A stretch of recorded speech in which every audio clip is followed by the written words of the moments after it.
টোপনিয়ে কাল হ'ল এখন নাইট ছুপাৰ বাছৰ বাবে ৰঙিয়াৰ ২৭ নং ৰাষ্ট্ৰীয় ঘাইপথৰ উদিয়নাত গুৱাহাটী অভিমুখে পথ অতিক্ৰম কৰি ডিভাইডাৰেৰে চলালে বেংগালুৰুৰ পৰা অহা AS01 SC 8209 নম্বৰৰ বাছখন।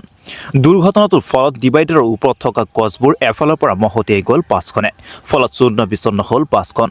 আতংকিত বাছখনৰ ভিতৰত থকা যাত্ৰীসকলৰ লগতে স্থানীয় লোকসকল। অৱশেষত বাছৰ চালকজনে প্ৰায় ২০০ মিটাৰ ডিভাইডাৰেৰে বাছ চলাই নলবাৰীৰ অভিমুখত পথত বাছখন ৰখাবলৈ সক্ষম হ'ল যদিও পুনৰ আন এখন ডাম্পাৰত খুন্দিয়ালে। দুৰ্ঘটনাটোৰ ফলত বাছখনৰ ভিতৰত থকা শিশু মহিলাসহ কেইবাজনো গুৰুতৰভাৱে আহত হৈছে। ঘটনাস্থলীত আৰক্ষী উপস্থিত হৈ গুৰুতৰভাৱে আঘাতপ্ৰাপ্ত লোকসকলক ততাতয়াকৈ চিকিৎসালয়ত ভৰ্তি কৰে। ইফালে দুৰ্ঘটনাটোৰ সুযোগ বুজি একাংশ দুৰ্বৃত্তই কেইবাজনো যাত্ৰীৰ মোবাইল চুৰি কৰে। এই দুৰ্ঘটনাৰ মূল কাৰণ আছিল বাছ চালকজনৰ টোপনি। বাছ চলাই থাকোঁতে হঠাৎ চালকজনৰ টোপনি অহাৰ ফলত দুৰ্ঘটনাটো সংঘটিত হয় বুলি জানিবলৈ দিয়ে দুৰ্ঘটনাগ্ৰস্ত বাছখনৰ চালকজনে। টোপনি লাগিছিলে বাবু, চকু টান মাৰি ধৰিলে গমে নাপালো। আমি বেংগলোৰৰ পৰা আহিছিলো, গুৱাহাটী যাম। গাড়ীখন নলবাৰী অভিমুখে, নলবাৰীৰ পৰা গুৱাহাটী অভিমুখে আহি আছিল। আহি থকাত আমাৰ তফাজুল হতৰ এই দোকানখনৰ সেইখিনিতেই তেওঁৰ কি টোপনি আছিল নেকি ড্ৰাইভাৰটোৰ।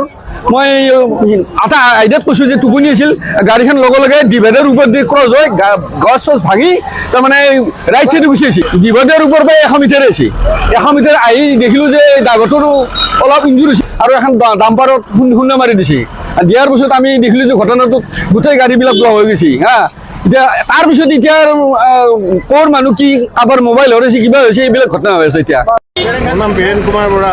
ক'ৰ পৰা আহিছিলে বুলি? কোকৰাঝাৰৰ পৰা আহিছিলোঁ। মোৰ মোবাইলটো পৰি গৈছে, কোনোবাই লৈ গৈছে মোবাইলটো। মই এইখিনিত কাম কৰি আছিলোঁ। বাছখন ইফালৰ পৰা আহিল, আহি পেলাই এইখিনিত ওপৰেদি তাৰমানে উঠি গ'ল, ডিভাইডাৰৰ ওপৰত উঠি গ'ল। উঠি যাই পেলাই এইখিনি চুচৰি গ'ল। চুচৰি যাই পেলাই সেইখিনি মানত ৰখিল। প্ৰায় মোটামুটি 110 ফুট 200 মান মানে এনেকৈ গৈছে আৰু ওপৰেদি যাই পেলাই এইখিনিত যাই পেলাই এনেকৈ হেৰি হ'ল। বাছখন ভাঙিছে, বহুত ক্ষতি হৈছে। মানুহ অলপ দুখ পাইছে, ড্ৰাইভাৰো অলপ দুখ পাইছে, প্লাছ পেচেঞ্জাৰো অলপ দুখ পাইছে। নাপায় নহয়, নাইট ছুপাৰ আছিল এইখন। পশ্চিম বৰপেটাৰ পৰা গুৱাহাটী অভিমুখে ক্ষতি হৈছে, ভালে ক্ষতি হৈছে, মানুহৰ ভালে ক্ষতি হৈছে। ৰঙিয়াৰ পৰা Rahmat Ali report, the cross times.